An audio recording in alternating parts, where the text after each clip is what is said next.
You ask Tiger to solve. This deals with linear equations with one unknown.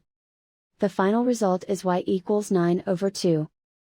Let's solve it step by step. Group all constants on the right side of the equation. Subtract 8 from both sides. Group like terms. Simplify the arithmetic.